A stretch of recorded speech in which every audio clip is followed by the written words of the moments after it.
मैं डॉक्टर वीरेंद्रनाथ गर्ग आज आपको उक्त रक्तचाप यानी कि हाइपरटेंशन या हाई ब्लड प्रेशर के बारे में आपको कुछ बातें जो कि आपके लिए काफ़ी उपयोगी होंगी बतलाना चाहता हूँ। सबसे पहले तो यह है कि हाई ब्लड प्रेशर जो है हमारे शरीर के लिए बड़ी हानिकारक हो सकता है अगर हम इसको कंट्रोल में ना रखें। इसको हम साइलेंट किलर भी कहते हैं क्योंकि कई बार कोई भी सिम्टम हाई ब्लड प्रेशर का शरीर में नहीं आता और ये धीरे धीरे हमारे शरीर को के विभिन्न अंगों को डैमेज करता रहता है, जिसका कि हमें पता जब लगता है जबकि हमारे अंग जो कि बहुत आवश्यक अंग हैं वो डैमेज हो चुके होते हैं। अतः हमको नियमित अपना ब्लड प्रेशर ठीक रखना चाहिए, नियमित चेक करते रहना चाहिए जिसका हमको पता लगे कि हमारा ब्लड प्रेशर ठीक है। नॉर्मल ब्लड प्रेशर 120/80 यानी कि 120/80 होता है। जो 120 है उसको हम सिस्टोलिक ब्लड प्रेशर कहते हैं और जो 80 है जो नीचे वाला है उसको हम डायस्टोलिक ब्लड प्रेशर कहते हैं। अब आपके मन में आ रहा होगा कि सिस्टोलिक डायस्टोलिक क्या होता है। ऐसा होता है कि जब हमारा हार्ट बीट करता है तो उससे क्या होता है, पंपिंग करने से हमारे हार्ट से जो है ब्लड पूरे शरीर की ब्लड वेसल्स यानी कि रक्त धमनियों में जाता है। तो वो रक्त धमनियों में जब हमारा ब्लड जाता है जबकि हमारे हार्ट ने बीट किया तो जो उसकी दीवार पर प्रेशर बनता है वो ही सिस्टोलिक ब्लड प्रेशर है।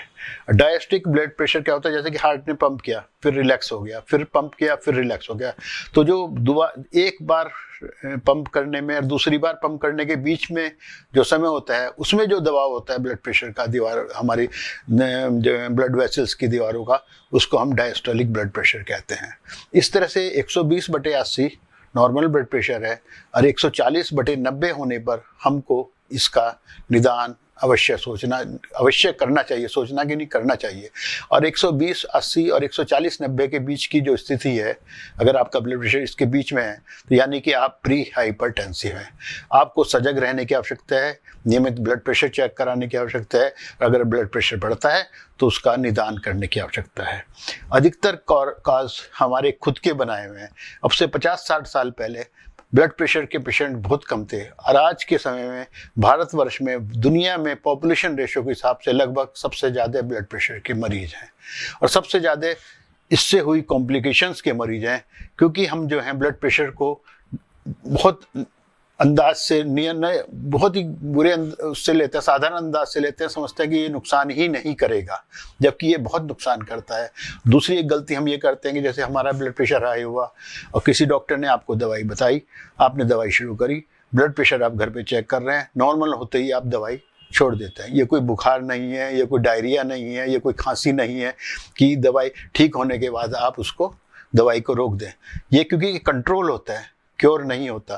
इसके अंदर विशेष रूप से जो हमारे कारण हैं आजकल के जनरेशन में, आजकल का समय जैसे चल रहा है उसमें सबसे ज़्यादा कारण है हमारा अनहेल्दी लाइफ स्टाइल, क्योंकि हमने अपने जीवन को बहुत ही बेकार बना दिया है पहले समय के मुकाबले में। क्योंकि हम एक्सरसाइज हम नहीं करते हैं, हर वक्त लेटे रहते हैं, खाना गंदा जो है अनहेल्दी फूड खाते हैं, बैलेंस्ड फूड नहीं खाते हैं।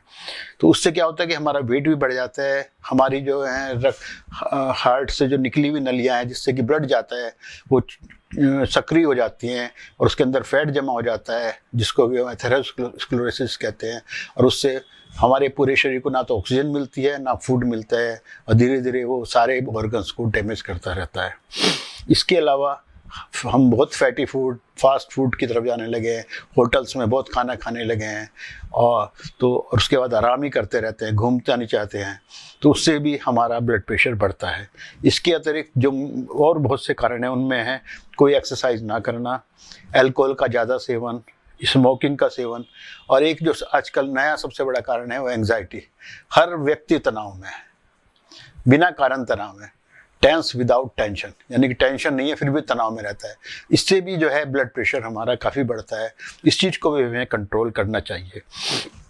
क्या होता है कि जब उम्र बढ़ जाती है, इसके और भी जो कारण है वो बता रहा हूँ कि जब उम्र बढ़ जाती है तो हमारी जो ब्लड वेसल्स है, रक्त धमनियाँ हैं, वो हार्ड हो जाती हैं, उनका ल्यूमेन जो है उनके अंदर के जो है कम हो जाती है, उससे भी ब्लड प्रेशर बढ़ता है।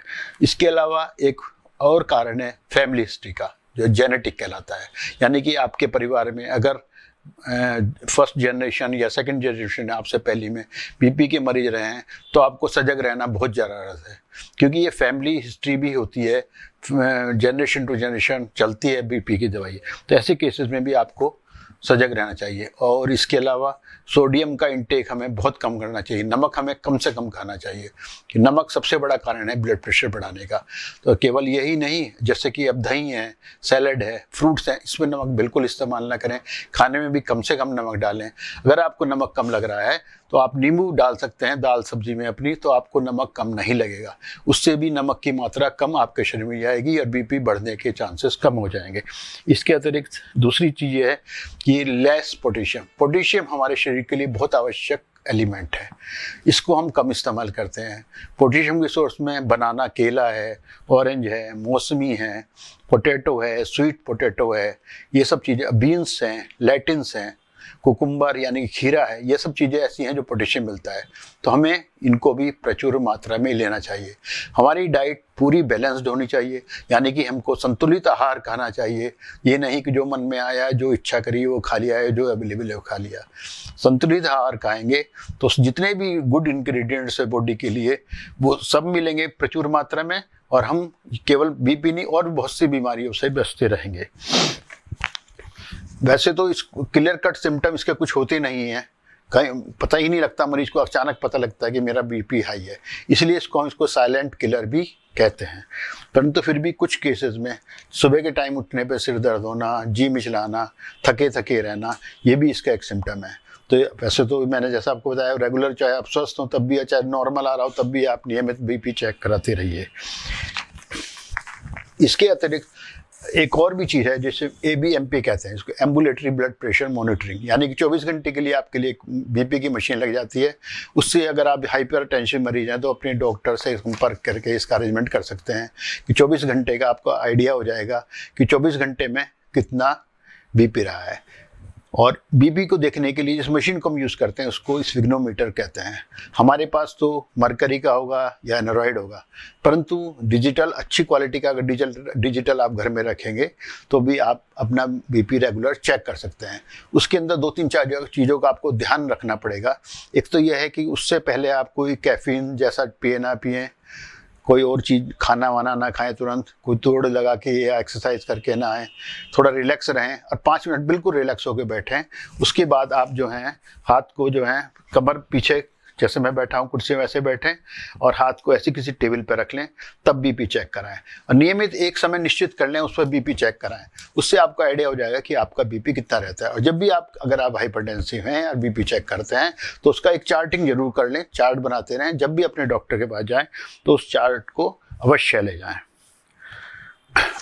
हमें इसके लिए डैश डाइट लेनी चाहिए, DASS, यानी कि direct approach to stop hypertensive diet. ये इसमें क्या है कि हमें ऐसी डाइट नहीं खानी है जिससे कि हमारा ब्लड प्रेशर बढ़े, जैसे कि सोडियम ज़्यादा, नमक ज़्यादा खाना, चिकनाई ज़्यादा खाना, एक्सरसाइज ना करना, ऐसा काम हमें नहीं करना है। इसलिए अब मैं आपको बताता हूँ कि स्वस्थ जीवन ही हमारे दिल का आधार। हर व्यक्ति चाहता है कि मैं स्वस्थ रहूँ, निरोग रहूँ, पर इसमें बीपी सबसे बड़ा खतरनाक बीमारी है।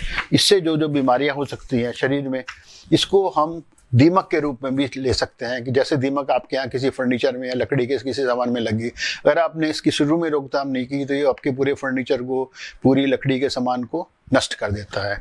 इससे जो बीमारियां हो सकती हैं हाई बीपी से, वो मैं आपको बता रहा हूँ। नंबर 1, जैसे कि हाई ब्लड प्रेशर से क्या हो सकता है कि आपका ब्रेन डैमेज हो सकता है। ब्रेन में क्या होता है कि जब आपकी जो नलियाँ हैं वो टेंस हो गई, अब बीपी प्रेशर ज़्यादा है, नलियों की दीवारें सक्रिय हैं तो बर्स्ट हो सकती हैं, ब्रेन हैमरेज हो सकता है, स्ट्रोक हो सकता है। इसके अतिरिक्त आपकी किडनी, सबसे ज़्यादा किडनी में इसका इफेक्ट होता है।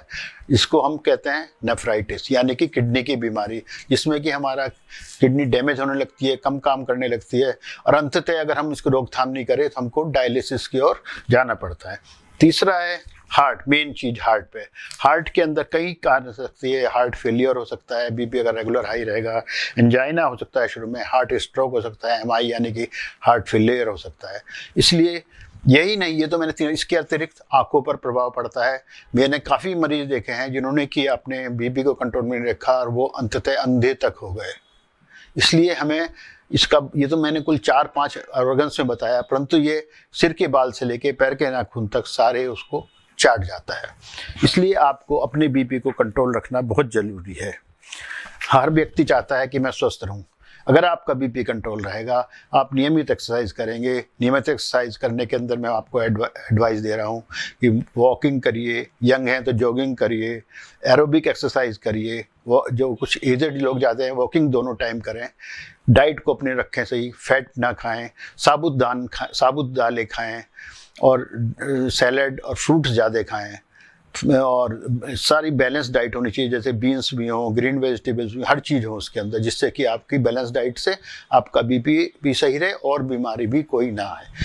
हम सब चाहते हैं कि हमारा जीवन सुखी रहे, संतुष्ट रहें और हम हमेशा जो है हंसते रहें। इसका अगर आपका बीपी रहेगा तो अगर इसको ध्यान नहीं देंगे, जो कि अक्सर लोग आके जब मेरे पे बीपी के मरीज आते हैं क्या, तो कहते हैं क्या ज़िंदगी भर के लिए दवाई लग जाएगी क्या?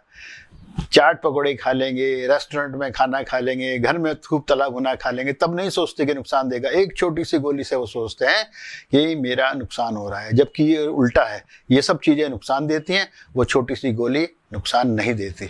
अतः मैं आपको पुनः अंत में यही एडवाइस दे रहा हूँ कि आप रेगुलर बीपी रखिए। अगर आपका बढ़ा हुआ है तो अपना लाइफ स्टाइल चेंज करिए, डाइट चेंज करिए और टेंशन मुक्त रहिए। सबसे बड़ा कारण टेंशन है, क्योंकि जो कुछ हो रहा है, जो कुछ हो चुका है, उसे आप बदल नहीं सकते। ना मैं बदल सकता हूँ, ना आप बदल सकते हैं। तो उसके साथ ही जाइए, उसका कारण ढूंढिए, उसका निराकरण ढूंढिए कि कैसे उस टेंशन को हम दूर किया जा सकता है। यानी कि उसको, टेंशन को अपने ऊपर हावी मत होने दीजिए। इसके साथ मैं अपना विराम देता हूँ। नमस्कार।